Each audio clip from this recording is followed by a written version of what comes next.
नमस्कार, मैं रवीश कुमार। अगर आप सरकार से सवाल करना चाहते हैं, आलोचना करना चाहते हैं तो पहले एक काम कीजिए। आयकर विभाग और प्रत्यर्पण निदेशालय, जिसे ईडी कहते हैं, उनके अधिकारियों से पूछ लीजिए कि कितना तक लिखें तो छापा पड़ेगा, कितना तक ना लिखें तो छापा नहीं पड़ेगा। अभी तक चुनाव आते ही विपक्षी दलों के नेताओं और उनसे जुड़े लोगों के यहां छापेमारी होने लग जाती थी, लेकिन क्या अब खबर छापने और दिखाने के बाद या उसके कारण छापेमारी होने लगी है? आपातकाल शब्द इतना घिस चुका है कि आप इसके इस्तेमाल से कुछ भी नहीं कह पाते हैं। काल के नए नए रूप आ गए हैं।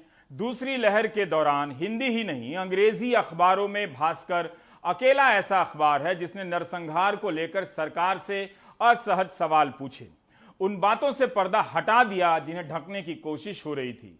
इस दौरान भास्कर के पत्रकारों ने न केवल अच्छी रिपोर्टिंग की, बल्कि महामारी की रिपोर्टिंग में नए नए पहलू भी जोड़ दिए। भास्कर समूह के गुजराती अखबार दिव्य भास्कर ने जब कोरोना की दूसरी लहर में मरने वालों की सरकारी संख्या के सामने नए नए दस्तावेज पेश किए तो न्यूयॉर्क टाइम्स से लेकर कई अंतर्राष्ट्रीय मीडिया संस्थानों ने भास्कर की तरफ देखा। रिसर्चरों ने भास्कर के इस्तेमाल किए गए डेटा के आधार पर भारत में मरने वालों की संख्या का आकलन किया। बताया कि जो संख्या बताई जा रही है सरकार की तरफ से, उससे कई गुना ज्यादा लोगों की मौत हुई है। क्या ऐसा करने की कीमत यह हो सकती है कि आयकर का छापा पड़ेगा? गोदी मीडिया के दौर में पाठक और पत्रकारिता पर नजर रखने वाले भी हैरान थे कि दूसरी लहर के समय भास्कर को क्या हुआ है, इतना कैसे लिख रहा है। यहां जिक्र करना जरूरी होगा कि भास्कर के साथ गुजरात के अखबार गुजरात समाचार, संदेश, सौराष्ट्र समाचार, कच्छ समाचार जैसे अखबार भी खुलकर रिपोर्टिंग कर रहे थे। पेगासस जासूसी कांड की खबर पहले दिन कई हिंदी अखबारों से नदारद थी, लेकिन भास्कर के पहले पन्ने पर पूरे विस्तार से मौजूद थी। उसके बाद भी भास्कर ने इस खबर को पहले पन्ने से नहीं हटाया। दूसरी लहर में आप भास्कर की आक्रामक हेडलाइन को अनदेखा नहीं कर सकते। सूरत के सांसद CR पाटिल ने कहा कि उनके पास रेमडेसिविर है और गुजरात की जनता इस दवा के लिए त्राही त्राही कर रही थी। तब भास्कर ने सांसद का नंबर ही प्रकाशित कर दिया हेडलाइन में कि जाइए उन्हीं से ले लीजिए। इस तरह के साहसिक प्रयोग भास्कर ने खूब किए, जो कि उस दौरान या कभी भी किसी मीडिया संस्थान को करना ही चाहिए। भास्कर का गुजराती संस्करण दिव्य भास्कर का पहला पन्ना गैर गुजराती पाठकों के बीच भी साझा होने लगा, लेकिन भास्कर की रिपोर्टिंग किसी एक सरकार तक सीमित नहीं रही।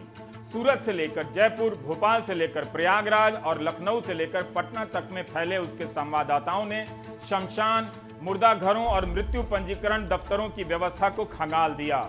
राजस्थान में कांग्रेस की सरकार है, लेकिन वहां भी भास्कर ने सरकार के खिलाफ लिखना नहीं छोड़ा।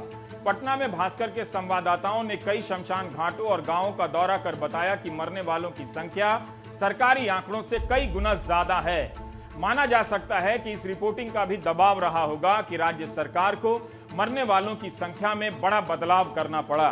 उस दौर में नए नए तथ्यों को सामने लाना किसी की भी जिम्मेदारी थी, ताकि लोग देख सकें कि उनके जीवन के साथ किस तरह का खिलवाड़ हुआ है।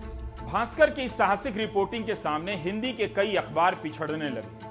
पाठकों के संसार में एक अंतर प्रमुखता से दिखाई देने लगा कि कोरोना को लेकर जमीन पर क्या हुआ है। कुछ और हिंदी अखबारों ने भी रिपोर्टिंग की, लेकिन डरकर और बच बचाकर। शायद इसी वजह से भास्कर के संस्थानों पर छापे पड़े हों। सरकार बेशक छापों को सही ठहराने के लिए 100 तर्क बता देगी, लेकिन यह केवल संयोग नहीं है। आज भी भोपाल भास्कर की यह खबर देख सकते हैं, जिसमें बताया गया है कि सरकार कहती है ऑक्सीजन की कमी से कोई नहीं मरा, लेकिन मध्य प्रदेश में ही 15 हादसों में 60 लोगों की मौत ऑक्सीजन की कमी से हुई है। इस तरह की रिपोर्टिंग से लोग यह भी चर्चा कर रहे थे उस दौरान भी कि जल्दी ही भास्कर के संस्थानों पर छापे पड़ेंगे, और छापे पड़ भी गए। एक दलील दी जाती है कि काले कारनामे होंगे तो छापे पड़ेंगे। तो ये छापे तभी क्यों पड़ते हैं जब कोई मीडिया हाउस सवाल करने लगता है, सरकार के झूठ को चुनौती देने लगता है। क्या इसी तर्क से यह भी माना जाए कि गोदी मीडिया इसलिए बना है क्योंकि उसके अपने काले कारनामे हैं और छापे पड़ सकते हैं? जब रफाल विमान सौदे में भ्रष्टाचार की खबर छपती है, तब तो सरकार जांच नहीं करती है। जब पीएम केयर्स के वेंटिलेटर के खराब होने को लेकर डॉक्टर लिखकर सवाल करते हैं, कोर्ट में फटकार पड़ती है, तब तो सरकार जांच नहीं करती है, ना कोई उसकी एजेंसी अपना काम करती है। जब पत्रकारों की जासूसी होती है, तब तो सरकार जांच नहीं करती। जब सरकार खुद भ्रष्टाचार के मामलों का अपना राजनीतिक इस्तेमाल करती है तब तो जांच एजेंसियां अपना काम नहीं करती हैं। ये जांच एजेंसियां तभी क्यों काम करती हैं जब कोई अखबार या चैनल थोड़ा सा काम करने लगता है। एजेंसीज अपना काम करती हैं,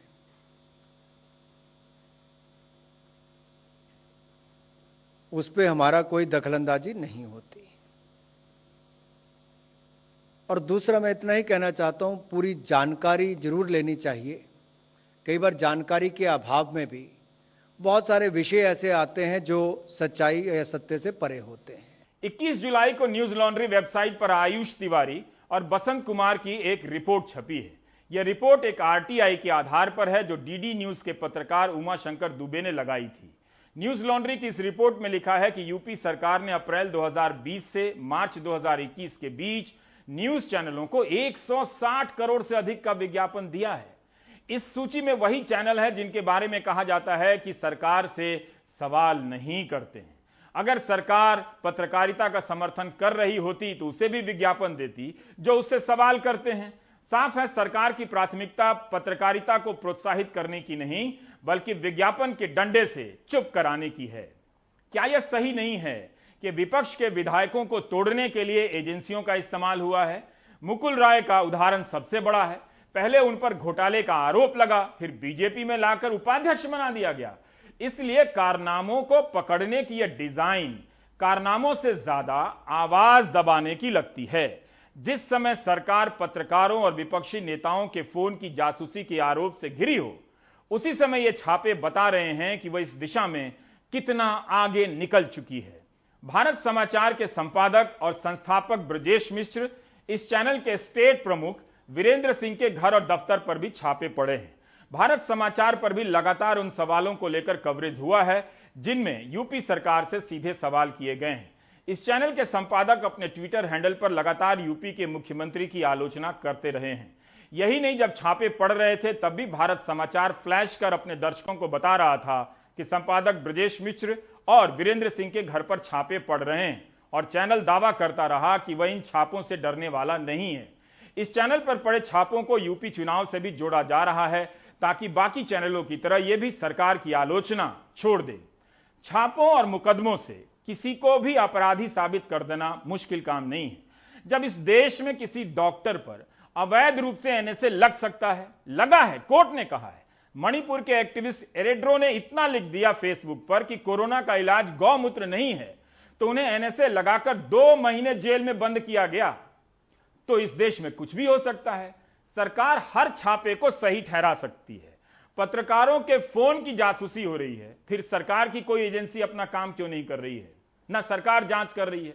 बुधवार को एडिटर्स गिल्ड ऑफ इंडिया ने एक बयान जारी कर पत्रकारों की जासूसी की निंदा की है और कहा है कि एडिटर्स गिल्ड इस बात से हैरान है कि कथित रूप से सरकारी एजेंसियां पत्रकारों पर इस तरह से निगरानी रख रही हैं। सामाजिक कार्यकर्ता, बिजनेसमैन और राजनेताओं के फोन पर भी नजर रखी जा रही है। चूंकि पेगासस सॉफ्टवेयर बनाने वाली कंपनी एनएसओ दावा करती है कि केवल सरकार को ही वो अपना सॉफ्टवेयर बेचती है। इससे और भी संदेह होता है कि भारत सरकार अपने नागरिकों की जासूसी में शामिल हो सकती है। यह पूरी तरह से अभिव्यक्ति की आजादी और प्रेस की आजादी पर प्रहार है। जासूसी से यह बताने का प्रयास किया जा रहा है कि पत्रकारिता और राजनीतिक असहमति को आतंक समझा जाएगा। अब से एक अखबार के साथ केवल एक पत्रकार खत्म नहीं होता है, एक पत्रकार के साथ एक अखबार खत्म नहीं होता है, एक अखबार और एक पत्रकार के साथ लाखों की संख्या में पाठक खत्म हो जाते हैं, दर्शक भी खत्म हो जाते हैं। ऑस्ट्रेलिया में रहने वाले एनआरआई अंकिलों को याद दिलाइए 21 अक्टूबर 2019 का दिन, जब वहां का प्रेस एक छापे के खिलाफ एकजुट हो गया। इसे देखने के बाद शुक्रवार की सुबह के हिंदी अखबारों को देखिएगा। मुमकिन है कई अखबार छापों के समर्थन में संपादकीय लिख रहे होंगे या फिर चुप हो गए होंगे। 21 अक्टूबर 2019 की सुबह ऑस्ट्रेलिया के अखबार the Daily Telegraph, Financial Review, the Australian, the Sydney Morning Herald, the Canberra Times, the Herald Sun, the Age का पहला पन्ना इस तरह से छपा। कोई खबर नहीं थी, पन्ना खाली तो नहीं था, लेकिन इस तरह से छापा गया जैसे लिखी हुई खबरों को किसी ने स्याही से पोत दिया हो। पहले पन्ने पर ही कोने में एक लाल रंग का स्टैंप लगा है जिस पर सीक्रेट लिखा है और किनारे पर लिखा है नॉट फॉर रिलीज। जारी करने के लायक नहीं। इसलिए अखबारों ने बताया कि हर अखबार की एक दूसरे से प्रतियोगिता है, लेकिन उन्होंने यह कदम ऑस्ट्रेलिया के नागरिकों के जानने के अधिकार की रक्षा के लिए उठाए हैं। किसी भी देश में मीडिया का स्वतंत्र होना बहुत जरूरी है, वरना सत्ता में बैठे लोग सनक जाते हैं। विदेशी कंपनियों के साथ लैंड डील हो रही है, जनता की जासूसी हो रही है, लेकिन जब पत्रकार इसकी खबरें लिखता है तो छापे पड़ते हैं, गिरफ्तारियां होती हैं और मुकदमों में घसीटकर उसके करियर को बर्बाद कर दिया जाता है। यह ऑस्ट्रेलिया के पत्रकार बता रहे हैं। ऑस्ट्रेलिया के अखबारों का कहना था कि अगर फ्री प्रेस नहीं होता तो बैंक में हुए घोटाले और बुजुर्गों के केयर सेक्टर में धांधली की खबरें कभी बाहर नहीं आ पाती। इस अभियान का गहरा असर भी हुआ। ऑस्ट्रेलिया की फेडरल पुलिस को कहना पड़ा कि वह पत्रकारों के छापे के मामले में सतर्कता बरतेगी। 2019 में ऑस्ट्रेलिया की फेडरल पुलिस ने न्यूज कोर के राजनीतिक पत्रकार अनिका स्मिथर्स्ट के यहां छापा मारा। एबीसी के सिडनी मुख्यालय में भी छापे पड़े। अटॉर्नी जनरल क्रिश्चियन पोर्टर को आदेश देना पड़ा कि बगैर उनकी अनुमति के किसी पत्रकार के खिलाफ कार्रवाई नहीं होगी। वे किसी पत्रकार पर मुकदमा चलाने की अनुमति नहीं देना चाहेंगे। यह जनहित में जरूरी है।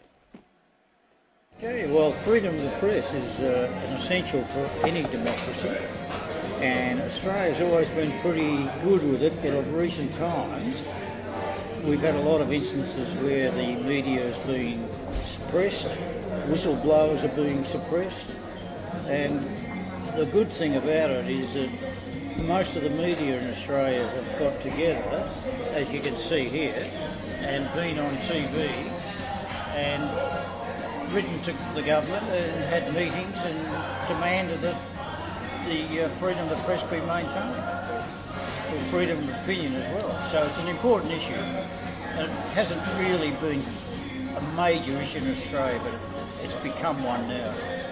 ऑस्ट्रेलिया के मीडिया संस्थानों ने एक वेबसाइट भी बनाई है, yourrighttoknow.com.au।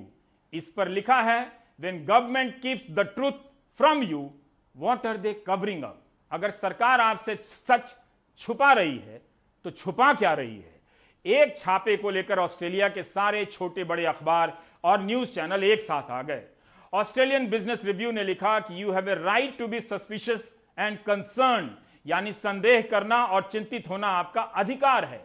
राष्ट्रीय सुरक्षा और सीक्रेट के नाम पर वर्षों से सरकारें, अदालतें और संस्थाएं अपनी अपनी दीवारें ऊंची करती जा रही हैं, कानून बना रही हैं ताकि मीडिया को मुकदमे में फंसाकर आपको बताने से रोका जा सके। 2001 से ऑस्ट्रेलिया में 75 ऐसे कानून बने हैं जिनके कारण पता चलना मुश्किल हो गया है कि देश में चल क्या रहा है। पत्रकारों को देश का दुश्मन बनाकर पेश करना एक नया चलन शुरू हुआ है। आपको लगातार व्हाट्सएप यूनिवर्सिटी के रिश्तेदार मैसेज भेजते होंगे कि फला फला पत्रकार देश का दुश्मन है। Journalist are not the enemy, पत्रकार दुश्मन नहीं है। इसी नाम से 16 अगस्त 2018 को अमेरिका के 300 से अधिक अखबारों ने एक बड़ा अभियान चलाया। उस दिन 300 से अधिक अखबारों ने संपादकीय छापा कि कैसे प्रेस की स्वतंत्रता प्रभावित हो रही है। इस अभियान का नेतृत्व 146 साल पुराने अखबार द बोस्टन ग्लोब ने किया। बोस्टन ग्लोब ने अपनी वेबसाइट पर उन सभी संपादकीयों को छापा।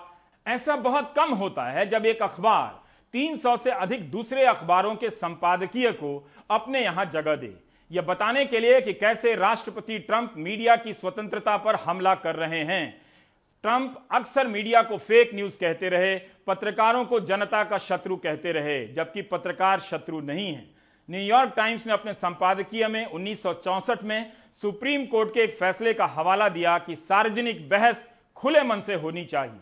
कई बार सरकार और सरकारी अधिकारियों पर जमकर हमले होने चाहिए, भले ही वो किसी को अच्छा ना लगे। न्यूज मीडिया की आलोचना ठीक है, कुछ गलत छपा हो तो उसकी आलोचना ठीक है। न्यूज रिपोर्टर और संपादक इंसान हैं, उनसे गलतियां हो सकती हैं, उन्हें ठीक करना हमारे पेशे का अहम हिस्सा है। लेकिन जो सत्य पसंद नहीं है उसे फेक न्यूज कहना लोकतंत्र के लिए खतरनाक है। ऑस्ट्रेलिया और अमेरिका का यह उदाहरण इसलिए दिया क्योंकि आपसे एक सवाल पूछना है। जब भारत में पत्रकारों पर मुकदमे होते रहे, संगीन धाराओं में जेल में बंद कर दिया गया, उनके फोन की जासूसी हुई, छापे पड़े, तब क्या आपने ऐसा कुछ सोचा कि आपका क्या होगा? इस वक्त जब ज्यादातर पत्रकार चुप हैं और सरकार के साथ हैं, या ऐसे तर्क खोज रहे हैं जिससे सरकार को सही बता सकें। फिर भी कुछ पत्रकार हैं जो बोल रहे हैं। अजीत अंजुम, आरफा खानम शेरवानी, दीपल त्रिवेदी, राणा अयूब, रोहिणी सिंह, अवधेश अकोदिया, अभिसार शर्मा, मोहम्मद जुबैर, श्याम मीरा सिंह, पुण्य प्रसून वाजपेयी, सुप्रिया शर्मा, कई पत्रकारों ने भारत समाचार और दैनिक भास्कर समूह के दफ्तरों में पड़े छापे का विरोध किया है। कहा है कि इन छापों के खिलाफ खड़े होने का वक्त है। भास्कर को दूसरी लहर के दौरान खबर करने की कीमत चुकानी पड़ी है और भारत समाचार को भी, जो यूपी में योगी सरकार से सवाल पूछ रहा था। प्रेस क्लब ऑफ इंडिया ने भी ट्वीट किया है कि जांच एजेंसियों का इस्तेमाल कर स्वतंत्र मीडिया को जिस तरह से डराया धमकाया जा रहा है, उसे लेकर क्लब काफी चिंतित है। सवाल सिर्फ छापे का नहीं है, पत्रकारों के फोन की जासूसी का भी है, उन पर किए जा रहे मुकदमों का भी है, मारने पीटने का भी है, सरकार से सवाल करने वालों को फर्जी सबूतों के जरिए संगीन आरोपों में फंसाकर जेल में बंद कर देने का भी है। अगर आप इसे व्यापक संदर्भ में देखेंगे तो आज भारत में पत्रकारिता की स्थिति कहीं ज्यादा बदतर नजर आएगी। प्रेस की आजादी के मामले में भारत का रैंक लगातार गिरता जा रहा है। मीडिया नहीं होगा देश में तो ये लोकतंत्र सही ढंग से नहीं चल सकता। आज प्रेस क्लब ऑफ इंडिया में एक बैठक हुई। संपादकों की संस्था, editors guild, press association, Delhi union of journalist, working news cameraman association, Indian women press core Delhi और तमाम अन्य संगठनों की बैठक में फैसला लिया गया कि पत्रकारों, जजों और विपक्ष के नेताओं के फोन की जासूसी के मामले में क्या करना है। सवाल है कि जब फ्रांस के राष्ट्रपति ने जांच के आदेश दिए हैं तब भारत क्यों पीछे हट रहा है। फ्रांस के राष्ट्रपति ने जांच के आदेश इसलिए दिए हैं कि फ्रांस के नागरिकों के फोन की जासूसी हुई है, तो फिर भारत सरकार क्यों चुप है। लेकिन पत्रकारों के यहां पहुंचने से पहले ही दैनिक भास्कर और भारत समाचार के दफ्तरों और संपादकों के घर पर छापे पड़ने की खबरें फैल चुकी थीं। कुछ दिनों से दैनिक भास्कर जिस तरह से रिपोर्टिंग कर रहे हैं, सरकार नाखुश है, उत्तर प्रदेश सरकार नाखुश है, योगी जी नाखुश है, अमित जी नाखुश है, मोदी जी नाखुश है। तो अब आयकर विभाग एक तरह से आपका हथियार बन गया। उसके ऊपर हमें मालूम है क्योंकि ओम गौर जी ने सबके सामने कहा कि ठीक है, जागरण को आपने विज्ञापन दीजिए, हमें विज्ञापन देना बंद कर दिया। अब आयकर विभाग का छप्पा लग गया। तो क्या हमारे देश का जो आयकर विभाग है, ये एक सरकार के लिए एक हथियार है कि जो भी सरकार का कोई आलोचना करेगा, टिप्पणी करेगा, उनके साथ एक बदला लेने का मनसा है सरकार का। मैं समझता हूँ ये अत्यंत दुख की बात है क्योंकि कुछ दिन पहले आपने देखा किस तरह से दैनिक भास्कर ने 20 पत्रकार को 17 जिला में एकदम उत्तर प्रदेश का प्रयागराज से शुरू करके बिहार के गया और गंगा का किनारा, गंगा का तट में कैसे शव गंगा के ऊपर लोग, इसके ऊपर इन्होंने रिपोर्टिंग किया। और यही उनका दोष है कि जो सच्चाई है यही रिपोर्टिंग कर रहे हैं। जागरण जी को विज्ञापन मिल रहे हैं और मोदी जी क्या कहते हैं, योगी जी के साथ जो साक्षात कर रहे हैं, पढ़ के सुनिए। सर एक और बात, कितने आसान सवाल उठाया। आपको याद है अक्षय कुमार जी मोदी जी से सवाल उठाया कि आम कैसे खाते हैं, आम काट के खाते हैं या चूस के खाते हैं, या क्या पत्रकार का यही काम है इस तरह से सवाल उठाना। ये सरकार कोरोना सेकेंड वेव के बाद बौखला गई है। जिस तरह भास्कर ने 50-60 रिपोर्टरों को सारे गांवों में जो रिपोर्टिंग करवाई, गंगा किनारे गांवों में यूपी में, और जो रिपोर्टिंग उनकी हुई और उस रिपोर्टिंग की जो दुनिया में जो सराहना हुई है, न्यूयॉर्क टाइम्स ने भास्कर का इंटरव्यू किया, उससे ये लोग बिल्कुल हिल गए हैं। और भारत समाचार भी खुल के रिपोर्टिंग कर रहा है और ये पेगासस भी उसमें जुड़ गया है उस मामले में। और अब यूपी में इलेक्शन है तो जाहिर है यूपी में इनको बहुत खतरा नज़र आ रहा है। तो ये बिल्कुल डराया जा रहा है और ये डराने धमकाने वाली बात हो रही है।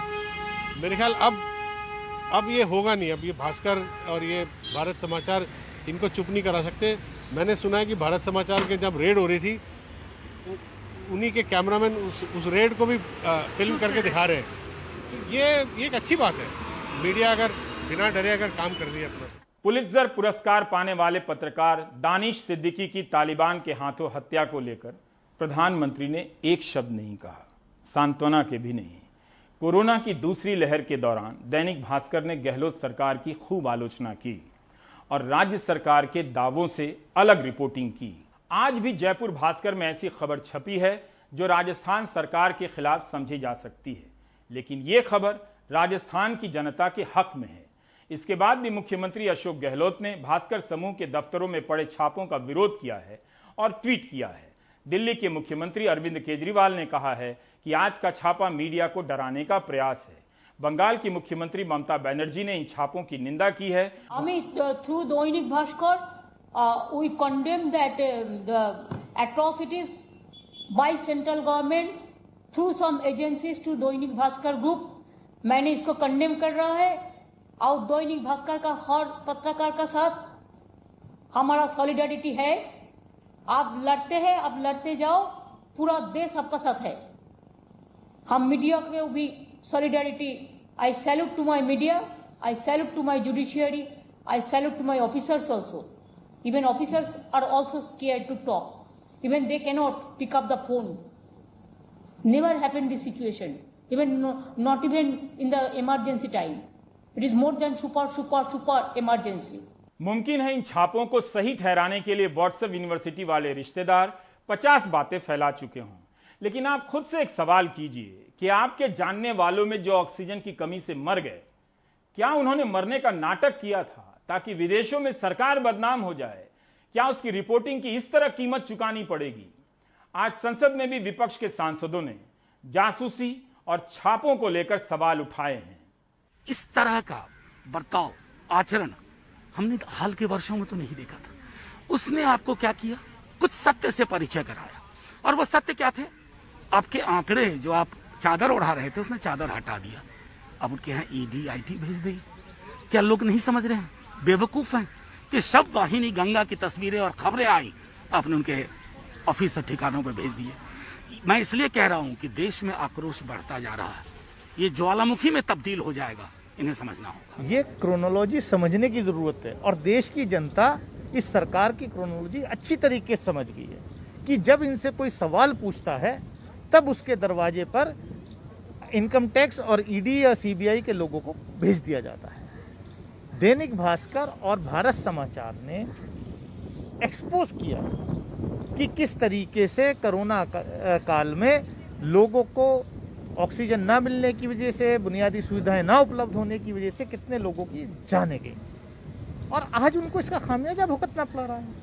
यानी कि जो देश के अंदर लोकतंत्र को बचाने के कुछ स्तंभ मीडिया के अंदर बचे थे, उन बचे कुचे स्तंभों को भी जो है ध्वस्त कर दो। ये सरकार क्या मैसेज क्या देना, संकेत क्या देना चाहती है? संकेत ये देना चाहती है कि अगर सरकार को आप एक्सपोज करोगे, देश की जनता की बात करोगे, सरकार को एक्सपोज करोगे, तो आपके दरवाजे पे भी ईडी और इनकम टैक्स दरवाजा खटखटा सकती है। कभी कभी ऐसा वक्त आता है, 75 में भी आया था इस देश में, जिसने सच कहा उसको या तो जेल जाना पड़ा, और मीडिया वालों ने कहा तो मीडिया वाले भी उनको परेशान होना पड़ा। भारत समाचार है उत्तर प्रदेश में, उसने एक एक चीज़ सही दिखाई कोरोना को लेकर। मौतें मौके पे जाके उनके लोगों ने दिखाई, गंगा जी में लाशें और तैर रही थी वो भी दिखाई। यहाँ तक कि सुप्रीम कोर्ट के एक माननीय जज को ये टिप्पणी करनी पड़ी कि किसी चैनल ने दिखाई है, पता नहीं उनके खिलाफ मुकदमा कायम हुआ कि नहीं। एक सटायर था, लेकिन आज मुकदमा तो नहीं, लेकिन रेड हो गया। उसके दफ्तर पर भी हुआ ब्रजेश, उनके घर पर भी हुआ। उनका स्टेट हेड वीरेंद्र सिंह है, बहुत सही और स्ट्रेट बात करता है, उनके ऊपर भी रेड हुआ। तो ये बहुत ही दुखद है। ये लोकतंत्र, ये एक तो अभिव्यक्ति की स्वतंत्रता का पर पूरा कुठाराघात है। आदमी डर जाए, कोई बोल ही नहीं सके। On one side, they are tapping the phones of journalists, judges, opposition leaders. On the other side, they are blackmailing the media persons by through IT raid, income tax raid. You also affected, your TV also affected earlier times. Those who are coming with brave sense, those who are doing justice for the independent journalism, they are getting this type of things by this government. आप पाठक और दर्शक अगर छापे और मुकदमे की इन खबरों को देखकर बहुत डर गए हैं, तो एक बात बताता हूं, अखबार पढ़ना छोड़ दीजिए, न्यूज चैनल देखना बंद कर दीजिए। जब ऑक्सीजन की कमी से कोई नहीं मरा है तो ऑक्सीजन भी लेना छोड़ दीजिए। दैनिक भास्कर से सैकड़ों संवाददाता और संपादक आज ट्वीट करते रहे कि मैं स्वतंत्र हूं क्योंकि मैं भास्कर हूं, भास्कर में चलेगी पाठकों की मर्जी।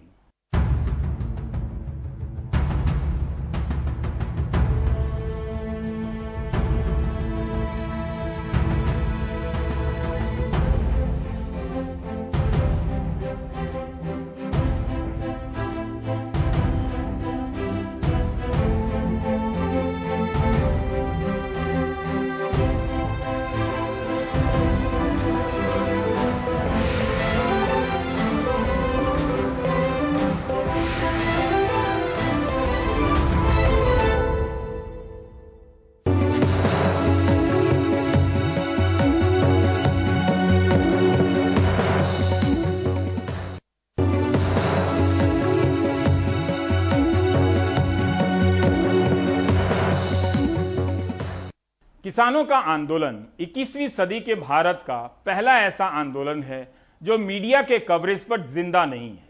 इस आंदोलन ने शुरुआत में ही साफ कर दिया कि वे गोदी मीडिया के भरोसे सड़कों पर नहीं आए हैं। अब किसानों को संसद लगाने की अनुमति दी गई है, वो भी जंतर मंतर पर। याद कीजिए, वे दिल्ली ना आ सके इसलिए दिल्ली की सीमा पर कीलें लगा दी गई थीं। आज दिल्ली की सीमा से 200 किसान मार्च कर जंतर मंतर पहुंचे हैं। संसद के माध्यम से सरकार को सख्त संदेश देना चाहिए। संसद भवन के नजदीक ही जंतर मंतर की सड़क पर गुरुवार को खुले आसमान के नीचे किसानों की संसद चलती रही। देश की संसद की तरह न यहां एसी था, न चाक चौबंद सुरक्षा, लेकिन शाम 5 बजे तक किसान यहां पूरे अनुशासन के साथ डटे रहे। पूरा टाइम वेस्ट कर रहे हैं। राकेश टिकैत दिल्ली पुलिस के लोगों से बात कर रहे हैं। लेकिन सिंघू बॉर्डर से जंतर मंतर तक पहुंचने का सफर किसानों के लिए आसान नहीं था।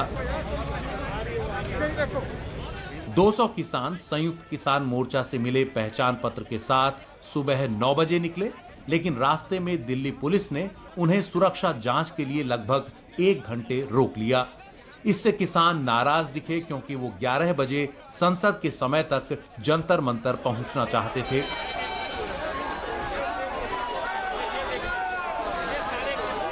पहुंचते पहुंचते उन्हें 12:30 बज गए। दिल्ली पुलिस अपनी सुरक्षा में किसानों को लेकर जंतर मंतर पहुंची।